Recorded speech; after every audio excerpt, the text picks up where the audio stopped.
नमस्कार, मैं अजय मिश्रा इस समय लखनऊ में हूँ। मेरे साथ में बहुत ही प्रोमिनेंट पर्सनालिटी जय पांडे जी हैं। पांडे जी, स्वागत है आपका। Thank you. हमेशा मुस्कुराते, खिलखिलाते, लोगों को हंसी खुशी प्रदान करते पांडे जी, क्या करते हैं आप? बस मस्त रहते हैं। आप जैसे लोगों को देख के खुश हो जाते हैं और सभी लोगों को देख के खुश हो जाते हैं। अच्छा, खुश रहने के लिए सभी का दिखना बड़ा ज़रूरी है। आजकल कोई दिखता नहीं है, सब बड़े काम में बिजी हैं। तो आप बिजी लोगों को सुकून प्रदान करते हैं, क्या करते हैं आप? किस प्लेटफॉर्म पे आप क्या चीज़ ऐसी करते हैं कि लोगों के चेहरे पे मुस्कान बिखरी रहती है? नहीं, मैं अपने खुशी के लिए बहुत कुछ करता हूँ। जैसे कि मैं जब दिल करता है नाच लेता हूँ, जब दिल करता है कुछ नाटक जैसा कुछ कर लेता हूँ। एक ड्रामेटिक फील्ड से जुड़ा हूँ तो ड्रामा भी हो जाता है। और अच्छा ये लगता है कि मैं खुश हूँ, साथ साथ और लोग खुश हो जाते हैं, तो मुझे बड़ी खुशी मिलती है मुझे। और मैं देखता हूँ कि हर एक व्यक्ति सिर्फ भाग दौड़ में लगा है। उसको शाम को एक कुछ जोड़ के रखना है, क्योंकि उसके बहुत सारे खर्चे हैं, बहुत ज़्यादा। अच्छा, शोषण भी सबका हो रहा है, तो आदमी कमाने पे भी ज़्यादा ध्यान देगा। मैं कमाई के साथ साथ अपने आप को खुश रखने की बड़ी कोशिश करता हूँ, क्योंकि मुझे लगता है कि आप डॉक्टर के पास जाने से अच्छा है कि अपनी खुशी के पीछे दौड़ें। और जब खुशी मिल जाएगी, ना आपको डॉक्टर के पास जाना है, ना बहुत ज़्यादा परेशानियों का सामना करना है। मस्त रहिए, एकदम एंजॉय कीजिए लाइफ को। नाचते गाते ही ऐसे ही बीत जानी है, मरना सबको है। जिंदा रहो, जिंदा दिली से रहो। जिंदा रहो, जिंदा दिली से रहो। ये जो चेहरा देख रहे हैं ना, मुस्कुराहट है, हीरो जैसा चेहरा है, ये ऐसे ही नहीं आया है। एकता कपूर वाली कहानी क्या है, जरा बताइए, लोग जानना चाहेंगे। चेहरे के पीछे संघर्ष हो चुका है, आज मुस्कुराहट है। एकता कपूर वाली कहानी क्या है? मैं मतलब अपनी शादी के बाद मैं एक जॉब पे गया हुआ था, तो वाराणसी एक प्राइवेट कंपनी थी। वाराणसी के बाद हम गए थे वहाँ पे रांची शहर। तो रांची शहर जब मैं था तो एक अखबार में न्यूज़ आई थी। कुछ उन लोगों का अपना कुछ इंटरव्यूज़ थे, कुछ उनके अपने वहाँ से आर्टिस्ट आने वाले थे, वो इंटरव्यू ले रहे थे कि स्क्रीन प्ले राइटर्स का। तो उसमें मेरी वाइफ ने ही मुझे बताया कि यार एक इंटरव्यू आया है, थोड़ा सा टैलेंट तो है आपके अंदर, आप एक बार आजमा के देख लो इसको। तो मैं वहाँ पे पहुँचा। ये होटल कान्हा श्याम प्रयागराज में इसका इंटरव्यू इवेंट था इनका। तो वहाँ पे मैं गया, तो वहाँ जैसे मैं थिएटर आर्टिस्ट था, तो वहाँ बड़े बड़े दिग्गज लोग आए हुए थे उस एग्ज़ाम को देने के लिए, उस इंटरव्यू को देने के लिए। तो मुझसे ये कहा गया रिटन में कि यार आपको एक टॉपिक दिया जाएगा, आप इसमें कुछ अच्छा लिख के बताओ। मैंने कहा ठीक है, बताते हैं, बताइए आप टॉपिक दीजिए। तो उसमें एक टॉपिक दिया गया अमिताभ सर की जो फिल्म थी दीवार। तो दीवार का एक डायलॉग बड़ा फेमस हुआ था, मेरे पास बैंक बैलेंस है, पैसा है, तुम्हारे पास क्या है। तो कहा यार इसको ज़रा सा ना कुछ मॉडर्नाइज करो, इसको कुछ ऐसा बताओ कि कॉमिक हो जाए। मैंने कहा ये बड़ा मुश्किल है, कॉमिक बनाना बड़ा मुश्किल है, लेकिन फिर भी करता हूँ। तो मुझे एक पेज दिया गया और पेन दिया गया, तो मैं पीछे जाके बैठा। अच्छा, बहुत सारे लोग उस समय उस इंटरव्यू को कर रहे थे। तो मैंने लिखा उसमें कि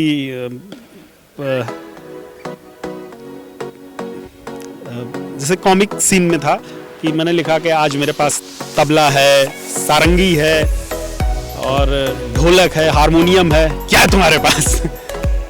तो ये जब इतनी ही लाइन मैंने बोला, लिखा तो मैंने और कुछ भी था, लेकिन वो सब भूल गया। इतनी ही लाइन में वो हंसने लगे। और मिस्टर, बहुत ज़्यादा नाम भी नहीं याद है मुझे, एक वेद करके आए हुए थे, मिस्टर वेद। तो वहाँ पे वो भी एज अ राइटर ही थे बालाजी टेलीफिल्म में। तो उन्होंने कहा यार तुम डायलॉग अच्छा लिखते हो, स्क्रीन प्ले पे तुम्हारी अच्छी पकड़ है, मुंबई आ जाओ। तो मैंने कहा ठीक है। तो मैं फिर झारखंड, जो रांची वाली जॉब थी, वो मैंने स्विच की और वहाँ पहुँचा, मुंबई नगरी। तो वहाँ पे एकता जी ने रहने का भी बंदोबस्त किया हुआ था। मीरा अपार्टमेंट में उन्होंने एक फ्लैट दे रखा था। और तो हम लोगों ने वहाँ पे एक कैसा ये प्यार है शो था। पहले उसमें, क्योंकि सास भी कभी बहू में, तो वो उसमें कैरेक्टर बहुत ज़्यादा थे। वो चूँकि प्रोफेशनल, कहना ये चाह रहे हैं कि सीरियल बहुत सारे जो टीवी पे आए एकता कपूर के, उसके लेखक यही मासूम सा चेहरा है? नहीं, सारे का नहीं है, बहुत सालों में से कुछ खास का। हाँ, असिस्ट कर रहा था उस समय। काव्यांजलि की सीनियर रही उषा मैम, तो उनके साथ काव्यांजलि का एक एपिसोड असिस्ट किया था मैं। और क्योंकि सास भी बहू में मैं असिस्ट किया था संदीप सिकंड सर को। और कहानी घर घर की में भी संदीप सिकंड जी को असिस्ट किया था मैं। और उस समय कैसा ये प्यार है ये चल रहा था, तो उसमें मेरे को राइटर्स के साथ में मैं इसको ले गया था तकरीबन 82 एपिसोड तक। 82 एपिसोड में लिखा था आपने, पूरी स्क्रिप्ट बना के दी थी। हाँ। ऐसे चलना है। हाँ, ऐसे चलना है। ये चीज़ें लिखने वाले और भी सीनियर थे, लेकिन हम लोग थॉट्स देते थे उसमें कि ये भी इंक्लूड करिए, ये भी इंक्लूड करिए, ये भी डालिए, ये भी डालिए। तो ये सारी चीज़ें, हर चीज़ें हम लोग पेन से नहीं लिखते हैं, लिखने वाले और तमाम लोग। फिर उसको डायलॉग राइटर के पास जाता है, वो फिर स्टेज प्रॉपर्टीज़ वालों के पास जाता है कि उसमें क्या क्या चीज़ें इनबिल्ट करनी है, लाइट्स के पास जाती है वो स्क्रिप्ट। तो बहुत सारे सब चीज़ लिखने वाले कंप्यूटर पे होते हैं, सब कंप्यूटर पे होता है। ये जय पांडे प्रोफेशनल क्वालिफिकेशन जो इस स्किल के लिए चाहिए वो क्या है आपके पास? ऐसा तो कुछ था नहीं। सबसे पहले एक शुरुआत हुई film television institute of India से, उसका कुछ ऐड आया तो उसका भी फॉर्म मैंने भरा हुआ था। मुझे याद आ रहा है 2004 का था वो, और 2005 में अपने ये मशहूर एक्टर राव साहब भी आए उसमें, 2005 के बैच के थे। 2004 में पहला इंटरव्यू मैं देने गया था जब उसका बैच स्टार्ट हुआ था एक्टिंग का। यूनिवर्सिटी फिल्म सोसाइटी से भी मैं जुड़ा रहा, उसमें एडिटिंग वगैरह और कुछ राइटिंग का, लिखने का, एक्टिंग का, तो उसमें वर्कशॉप वगैरह बहुत होती थी। थिएटर ग्रुप से भी मैं जुड़ा रहा। Theatre group Allahabad university theatre group था, उसमें मैं जुड़ा रहा। और कुछ शोज़ भी थे जिसके एक हमारे सचिन सर हैं, विभागाध्यक्ष रहे इंग्लिश डिपार्टमेंट इलाहाबाद यूनिवर्सिटी के, तो उनके साथ मैंने एक शो में बगदाद में आए चोर में NSD national school of drama भी गया उस शो के साथ में, और वहाँ मैंने इंटरव्यू भी दिया। उस समय इंटरव्यू में मुझे अच्छी तरीके से याद है, अंकुर सर उस समय डायरेक्टर रहे जब मेरा FTII का इंटरव्यू वहाँ पे हुआ, और रवि बासवानी जी, स्वर्गीय रवि बासवानी जी आए हुए थे वहाँ पे इंटरव्यू लेने के लिए FTII का। ये राव साहब मतलब राजकुमार राव? हाँ, राजकुमार राव जी, अभी एग्जैक्ट राजकुमार राव साहब सिर्फ राव साहब नहीं, राजकुमार राव बड़े एक्टर हैं, सभी जानते हैं उनको। तो ऐसा क्या हो गया कि ये पांडे जी माया नगरी को, जहाँ से लोगों को ऊंची उड़ान मिलती है अंतर्राष्ट्रीय स्तर की, वो फ्लाइट छोड़ करके राजधानी वाली फ्लाइट भी पकड़ लिया आपने? नहीं, एक छोटा सा एक्सीडेंट काफ़ी पीछे लेके चला आया, और उस समय अब किस्मत कहिए या फिर जो भी मेरे अंदर फिर वो पावर नहीं थी कि मैं फिर से स्ट्रगल शुरू करूं। और मुझे लगा कि यार, और फिर एक बेचैनी भी होती है कि जो चीज़ें आपको करनी होती हैं आप एक फ्लो में करते रहते हैं, अच्छा लगता है, लेकिन जब वो रिदम टूटता है ना तो फिर आपका मन बेचैन हो जाता है, फिर वो करने में मज़ा नहीं आती। फिर मैं आया यहाँ पे, अपना कुछ स्कूल कोचिंग वगैरह स्टार्ट किया, और चीज़ें अच्छी लगने लगी। अभी चीज़ें अच्छी लगने लगी, अब प्रॉपर्टी का बिजनेस करता हूँ, सब कुछ अच्छा चल रहा है, सब बेहतर है। ये तो एक्टिंग का कीड़ा है, थोड़ा बहुत ऐसे चलता रहता है। आप ये समझिए कि ये जितनी चीज़ें ये बता रहे हैं उन सब में सबसे खास चीज़ भी ये बताना भूल गए हैं। ये जो वीडियो आप बनाते हैं उसके बारे में थोड़ा सा बताइए। लोगों का इंटरेस्ट वहाँ से शुरू हो रहा है। ये जर्नी तो आपकी बड़ी आश्चर्यजनक रही कि आसमान से फिर नीचे आए, फिर नीचे से आप आसमान पर जाने की तैयारी कर चुके हैं, और लोगों का बहुत भरपूर प्यार मिल रहा है। क्या बनाते हैं वीडियो, किस तरीके का कंटेंट बनाते हैं? मैं खाली ये चाहता हूँ कि मैं हंसता रहूँ, मुझे देखने वाले लोग हंसते रहें, मस्त रहें, और जैसा एक लोगों को रियलाइज़ होता है कि यार इनको देखा तो मैं बड़ा खुश हुआ, उनको देखा तो बड़ा खुश हुआ, उनको देखा लोग, इसीलिए सीरियल देखते हैं, इसीलिए लोग जहाँ रामलीला वगैरह होती है या फिर कुछ भी ड्रामा जहाँ होता है, थिएटर वगैरह होता है, तो वहाँ आदमी जाके अपने सुकून के लिए जाता है, अपने स्ट्रेस को मिटाता है। और मुझे लगता है कि मैं इन सब चीज़ों को करके बड़ा खुश रहता हूँ। तो मुझे ना कोई भी चीज़ है, मैं उस पर जैसे डांस करता हूँ तो मैं उसमें बड़ा खुश रहता हूँ। आप किसी भी मेरे वीडियो में देखेंगे तो मैं बड़ा खुश रहता हूँ। तो वो उस खुशी को मैं ये महसूस करता हूँ कि मुझे देख के और लोग भी खुश हो रहे होंगे, तो मुझे और खुश होने का मन करता है, तो वो बढ़ता ही जाता है। वो गायत्री मंत्र की तरह है, महामंत्र की तरह है कि आप वो दिल के छू जाता है तो बढ़ता जाता है। ये जो आपके इतने मतलब यूनिक वीडियो हैं जो लोगों को गम को बांट रहे हैं, दुखों को बांट रहे हैं, एक मोटिवेशन पॉजिटिव एनर्जी के साथ दे रहे हैं, ये मिलते कहाँ हैं? लोग कहाँ से ढूंढे और कैसे ढूंढे आपको? मेरा चैनल का नाम है मेरे JAIPANDEY 8182 यूट्यूब पे हैं, JK पांडे फेसबुक पे हैं, जय पांडे फेसबुक पे हैं। तो आप इन नामों से सर्च करके वहाँ जा सकते हैं। लेकिन बड़ा अफसोस होता है कि अभी भी लोग दुखों में ज़्यादा रहना चाहते हैं, क्योंकि देखने वाले व्यूज़ बहुत अच्छे नहीं आ रहे हैं। मतलब जब पांडे जी पहुंचेंगे वहां तब तो लोगों के दुख दूर होंगे ना। पांडे जी पहुंच नहीं पा रहे हैं, इसलिए नहीं पहुंच पा रहे हैं। पांडे जी अब पहुंचेंगे हमारे चैनल के माध्यम से आपके गमों को बांटने के लिए, दुख को बांटने के लिए और आपके चेहरे पे एक मीठी मुस्कान बिखेरने के लिए। सबसे अच्छा कब लगता है? जब मेरे पास खड़ा हुआ आदमी हंसने लगता है। यूट्यूब पे जब कमेंट आता है, शानदार पांडे जी, गजब पांडे जी, आपने मेरा दिल का दुख कम कर दिया, तब बहुत खुशी मिलती है। रिप्लाई करते हैं यूट्यूब पे? हाँ सर, सारे कमेंट्स का मैं रिप्लाई करता हूँ, चाहे वो फेसबुक हो चाहे वो यूट्यूब हो। मैं अपने सारे कमेंट्स का, जितने भी लोग जो भी मुझे देखते हैं, मुझे पसंद करते हैं, मैं उनके रिप्लाई में कोई कमी नहीं करता हूँ। तो अभी हाल के दिनों में कभी सम्मेलन में भी देखे गए हैं, आप स्टेज पे खड़े होकर शानदार आपने ऐसा वक्तव्य दिया कि लोग मंत्रमुग्ध हो गए। ये नई विधा में कहाँ पदार्पण हो गया आपका? पहले से ही था ये सारी चीज़ें। ये चीज़ें पहले ही था। पहले लोगों में ऐसे ही इंट्रैक्शन मेरा होता था। मैं कहीं भी मंच पे बोलता था।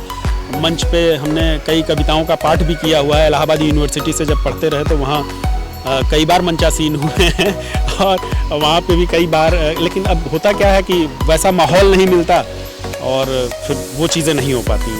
तो ये उत्तर प्रदेश की राजधानी लखनऊ में आप स्थित हैं और आपका अब ये घर द्वार बार सब यही हो गया है। बाहर नहीं है, बाहर मतलब ठीक है, दरवाजे के बाहर की बात बाहर की कर रहे, घर के बाहर जो जमीन रहती है उसको एक बात कह लीजिए। कैसा लगता है राजधानी में रह करके? यहाँ बहुत सारे लोगों के चेहरे पे, क्योंकि स्ट्रेस सबके पास है, ज़्यादा है, लोग आपसे मिलने आते हैं, बात करने आते हैं और मंत्रोमुग्ध होकर के काम करते हैं आप ईमानदारी से। दुनिया एक तरफ, जय पांडे एक तरफ। हाँ, यही आपका यूनिकनेस जो होता है वो यही है कि आप एकदम अलग से दिखिए, आपको लोग पसंद करें। आप जब झूठ नहीं बोलेंगे, ईमानदारी से आप अपने कामों को करेंगे और दिल में किसी के लिए मलाल मत रखिए, आपको लोग बहुत ज़्यादा से ज़्यादा पसंद करेंगे।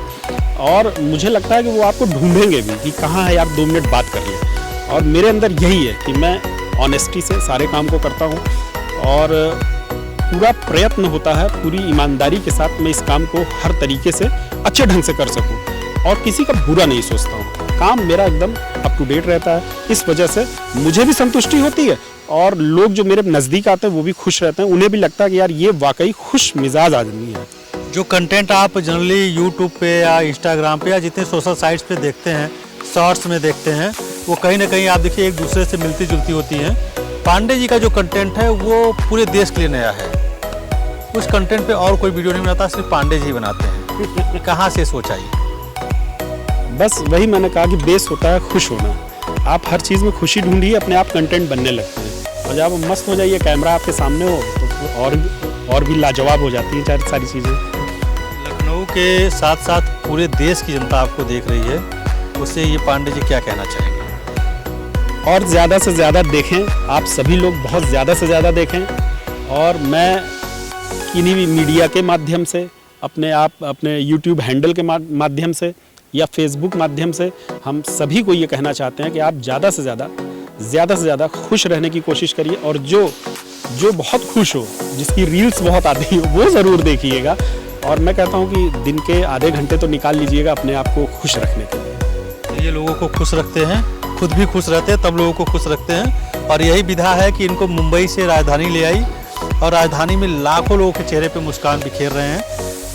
ये जो व्यवस्था आपकी चल रही है, जो ये कार्य कर रहे हैं आप, अच्छा लगता है आपको, लोगों को अच्छा लगता है, सबको अच्छा लगता है। कभी निगेटिव कमेंट भी आता है यूट्यूब पे या फेसबुक पे, पांडे जी अरे ये ठीक नहीं रहा, ऐसे कर लो, ये कर लो, उसको कैसे अप्रिशिएट करते हैं, उसे कैसे अडॉप्ट करते हैं? हाँ, वो एक बार फेस करना पड़ा। एक कोई वकील साहब रहे, उन्होंने कुछ अजीब सा कुछ लिखा तो मैंने उन्हें बहुत प्यार से समझाया। मैंने कहा आप इस तरीके के भद्दे कमेंट ना करें, और क्योंकि आप एक सोशल वर्कर भी हैं, वकालत करना एक सोशल वर्किंग है। और कभी कभी लगता है, आज भी सोचता हूँ कि मैंने जिन बच्चों को पढ़ाया है वो क्या सोचते होंगे मेरे बारे में, लेकिन फिर भी मैं प्राथमिकता देता हूँ कि मैं खुश हूँ बस। और मेरे बच्चे भी वो भी देखें कि हाँ ठीक है सर। अच्छा, गुरु का तो काम ही होता है कि 15 अगस्त 26 जनवरी में तैयारी कराते हैं, वो भी बेचारे नाच नाच के कराते हैं। बहुत सारे टीचर्स हैं, तो अगर मैं वही कर रहा हूँ तो ठीक है, बच्चे भी खुश रहे। वही कर रहा हूँ तो ठीक है, लोगों को खुश रखा। आप जय पांडे जी को यूट्यूब पे जाके इन्होंने आईडी बताई, आप सर्च करिए, एक बार जरूर देखिए, क्योंकि देखने के बाद हाँ @JAIPANDEY 8182 8182 जय पांडे 8182 आप यूट्यूब पे जाके सर्च कर सकते हैं। फेसबुक वाली आईडी बताइए। JK पांडे और जय पांडे वो आईडी है। इंस्टाग्राम पे भी जय पांडे के ही नाम से, इंस्टाग्राम पे भी उपलब्ध है। आपको खुशी और सुकून मिलेगा, इसलिए मिलेगा क्योंकि इसके पीछे जो मोटिव है ना, वो पैसा कमाने का नहीं है, कह सकते हैं। हाँ, कोई बहुत ये नहीं है, क्योंकि मैं बहुत ये इंटरेस्ट नहीं रखता हूँ कि नहीं कोई भोजपुरी फिल्म का ऑफ़र मिले, कोई बॉलीवुड का ऑफ़र मिले, ऐसा कुछ नहीं है। कॉमिक टाइप का ऐसा कुछ नहीं है। सिर्फ मैं अपने खुशी के लिए कर रहा हूँ, मुझे कहीं पैसा नहीं कमाना है। मेरे पास जो भी है, यही खुशी मेरी सबसे अच्छी वाली और सच्ची दौलत है। मैं मस्त रहना चाहता हूँ, जो कोई नहीं रह पाता है वही मैं रह रहा हूँ। जो कोई नहीं रहना चाहता वो रह रहे हैं, यूनिक विधा लेके चल रहे हैं। आज नहीं कल यही कहेंगे, और कारवां बनता चला गया।